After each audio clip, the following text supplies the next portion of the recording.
Olá! Hoje o nosso papo é sobre um assunto que, olha, parece até um paradoxo. No Brasil, uma nova reforma tributária, que em tese foi criada para simplificar o sistema, acabou gerando um desafio gigantesco e totalmente inesperado para a economia sustentável da floresta amazônica. Pois é, vamos direto ao ponto então. A situação toda levanta uma questão central que, como eu disse, parece não fazer muito sentido à primeira vista.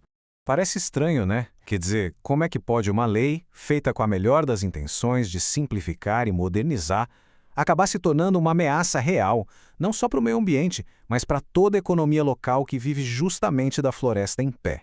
E para a gente ter uma ideia do tamanho do que está em jogo, olha só esse número. A gente está falando de um aumento de imposto que pode passar de 600%. Isso para alguns produtos-chave da sociobiodiversidade amazônica. É um salto, assim, absurdo que pode simplesmente inviabilizar negócios inteiros.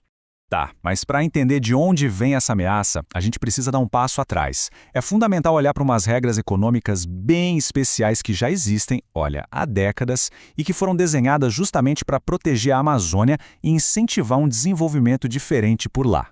E o ponto aqui é super importante. Isso não é uma coisinha nova, uma brecha na lei, nada disso. Essa proteção começou lá atrás, em 1967, com a famosa Zona Franca de Manaus. E mais, em 2014, isso foi parar na Constituição, garantindo esses benefícios até, pasmem, 2073. Ou seja, é uma estratégia de Estado de longuíssimo prazo que agora bate de frente com a reforma de 2023. E o nome técnico para esse princípio é extrafiscalidade.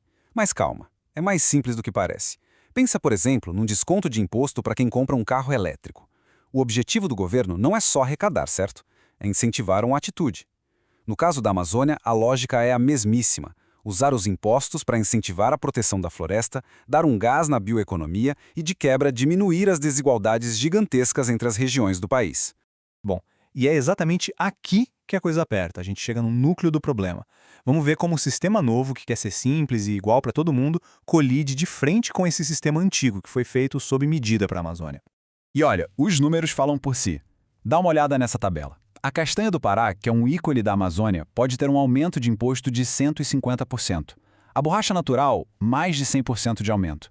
Mas o caso mais gritante é o dos óleos vegetais sustentáveis. Hoje, eles têm imposto zero. Com a reforma, pulariam para uma alíquota de 6%. Para visualizar melhor, vamos focar na castanha do Pará. O gráfico mostra bem o tamanho do salto. Sabe, sair de 2,4% para 6% pode até não parecer um absurdo à primeira vista. Mas a gente está falando de uma cadeia de produção que já trabalha com margens de lucro super apertadas. Para esse pessoal, um aumento de 150% no imposto não é só um problema. É uma ameaça real à sobrevivência do negócio. E agora, o caso que talvez seja o mais chocante de todos, o dos óleos vegetais. O imposto vai literalmente de 0 para 6%. Pensa bem, não é nenhum aumento, é a criação de um imposto que simplesmente não existia. É por isso que o cálculo dá esse salto de 600%. Um baque desses pode, sem exagero, paralisar completamente a produção. Então fica claro que o buraco é bem mais embaixo. A gente não está falando só de uma questão de economia, de dinheiro. O que temos aqui é um conflito jurídico profundo, sabe? Com raízes lá na própria Constituição do país. É como se fossem dois trens vindo em direções opostas na mesma linha. De um lado, a reforma tributária com sua meta de criar um sistema único, neutro, igualzinho para todo mundo no Brasil. Do outro lado, a Constituição, que diz claramente para usar incentivos para proteger a economia da Amazônia e diminuir a desigualdade. Não tem jeito, esses dois objetivos estão batendo de frente. E olha só, não é como se esse fosse um debate novo nos tribunais. A jurisprudência, ou seja, o que os juízes já decidiram sobre isso no passado, é bem clara. Tanto o STF quanto o STJ já bateram o martelo várias vezes, dizendo que esses incentivos da Amazônia são sim constitucionais e precisam ser protegidos. Então não é uma invenção de agora, é um princípio legal super bem estabelecido. Certo, então temos um impasse gigantesco.